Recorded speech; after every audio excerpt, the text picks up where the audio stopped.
नमस्कार मित्रों। तो देखिए सुबह का मेरा दिनचर्या कैसे होता है इस वीडियो के माध्यम से आप लोगों को रूबरू करा रहा हूँ। तो देखिए नहा के आने के पश्चात ही सबसे पहले प्रणाम करने के पश्चात मैं व्यायाम करने के लिए बैठ जाता हूँ।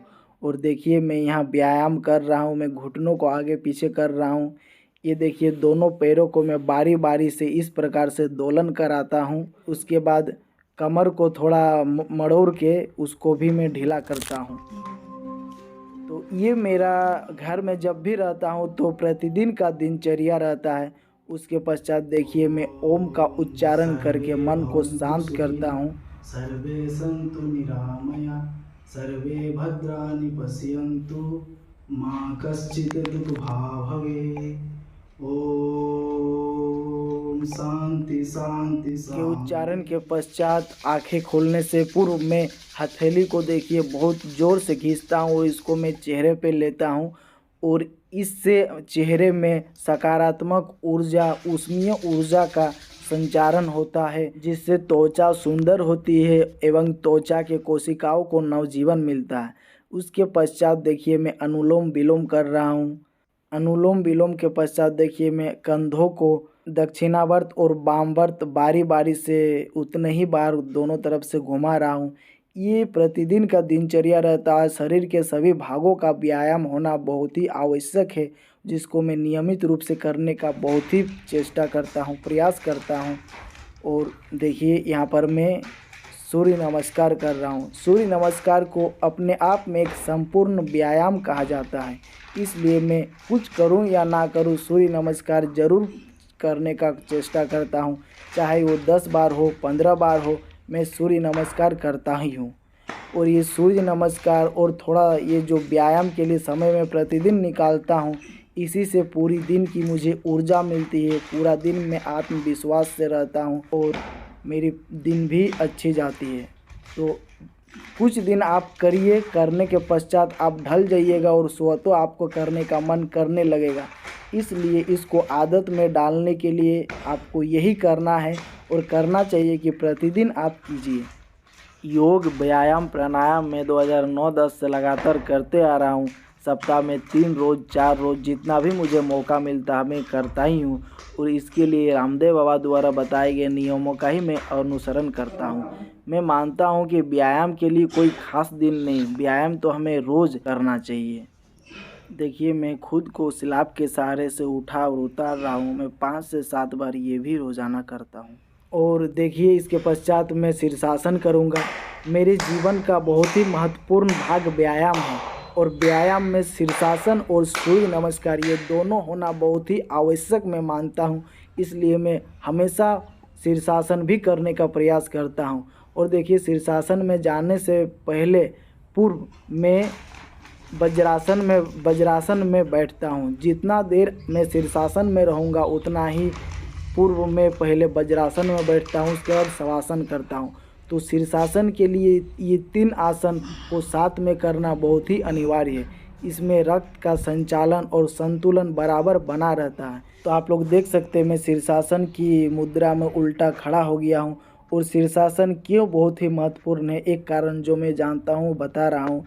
शीर्षासन करने से शरीर के सभी भागों में रक्त का संचालन हमेशा होते रहता है, लेकिन खास करके सिर और बालों तक यह रक्त का संचालन पहुंचता है और तेज़ी से ज़्यादा पहुंचता है, जिससे हमारे बाल घने होते हैं, बालों का झड़ना कम होता है, हमारे गाल के त्वचा की कोशिकाओं को मजबूती मिलती है, हमारा मन चित्त शांत होता है, दिमाग तेज होता है।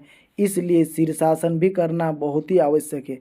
हम दिन भर पैर के बल खड़े होते हैं तो पैरों की तरफ मेरा रक्त का संचालन ज़्यादा होता है गुरुत्व के कारण। तो एक बार 5 मिनट, 7 मिनट, 3 मिनट जितना भी संभव हो, सिर के बल पे खड़े होने से सिर तरफ रक्त का संचालन ज़्यादा होता है, जिससे मन चित्त शांत होता है और दिमाग तेज होता है। इसलिए ये भी करना मैं बहुत ही आवश्यक मानता हूँ और मेरे दिनचर्या में शामिल हो गया है। उसके पश्चात देखिए मैं जहाँ जब भी मिलता है मेरे 30-40 मिनट के समय अंतराल में कुछ कुछ करते रहता हूँ। तो देखिए फिर से मैं यहाँ पर कसरत करने के लिए आ गया हूँ, क्योंकि ये मुझे भी यहाँ मिला है। तो कसरत के पश्चात सर्वप्रथम मैं भोजन में क्या लूँगा वो भी मैं आपको बताने वाला हूँ। तो मैं मानता हूँ कि 3 समय भोजन में एक समय हमें कच्चा अनाज, अंकुरित फल, सब्जियाँ खानी चाहिए, एक समय मोटा अनाज और एक समय पका हुआ अनाज खाना चाहिए। मेरे हाथ में अभी चाकू है और आप देखिए मैं चाकू से क्या करने के लिए जाता हूँ। यहाँ देखिए मैं एलोवेरा के पास आ गया हूँ और एक एलोवेरा मैं तोड़ूँगा और उसको दोनों किनारों और उसके बाहर की छिलका को मैं छील के एलोवेरा खाता हूँ। तो व्यायाम के बाद सबसे पहला जो मैं काम करता हूँ वो यही करता हूँ। एक ताज़ा एलोवेरा मैं तोड़ता हूँ, उसको पहले धो लेता हूँ, उसके छिलके को उतार लेता हूँ और बड़ी चाव से मैं बाहर घूमते-घूमते खाता हूँ। तो देखिए मैं अभी धो रहा हूँ और धोने के पश्चात मैं इसको खाऊँगा। इसका स्वाद आपको कुछ नहीं मिलेगा, ये जल की तरह होता है, ना आपको मीठा का स्वाद आएगा, ना कड़वा का, ना तीता का। हल्का आपको नीम की पत्ती की तरह तीता ज़रूर लग सकता है। तो देखिए मैं इसको पूरा छिलका को छील दूँगा, उसके पश्चात चाव से खाऊँगा। एलोवेरा, आंवला ये सब पेट के लिए, सेहत के लिए बहुत ही उत्तम चीज़ है। एलोवेरा का लोग जूस पीते हैं, आंवला का जूस पीते हैं, तो जब ये हमें ताज़ी उपलब्ध हो रही तो मैं इसका क्यों ना लुत्फ़ उठाऊँ। तो इसलिए खाना खाने से पूर्व सबसे पहले व्यायाम के पश्चात मैं इसी का सेवन करता हूँ। एक एलोवेरा को मैं पूरा खाता हूँ, उसके पश्चात ही मैं कुछ भोजन करता हूँ। तो देखिए मैं अभी एलोवेरा को खा रहा हूँ। यहाँ देखिए लाडली जो मेरी बहन है मामा घर गई थी वो यहाँ आ गई है, तो उससे मैं थोड़ा बात कर ले रहा हूँ। मामा जी उसको ला के पहुँचाए हैं, तो उसके मामा जी का हाल-चाल मैंने पूछ लिया। और देखिए एलोवेरा खाने के पश्चात जो छिलका में थोड़ा बहुत बच जाता है उसको मैं अपने चेहरे में लगा लेता हूँ। इससे चेहरे में जितना भी धूलकन, गंदगी समाहित है वो निकल जाता है। चेहरे के त्वचा को नयापन, ताजगी और ठंडक मिलती है और चेहरा भी थोड़ा बहुत चमकता है।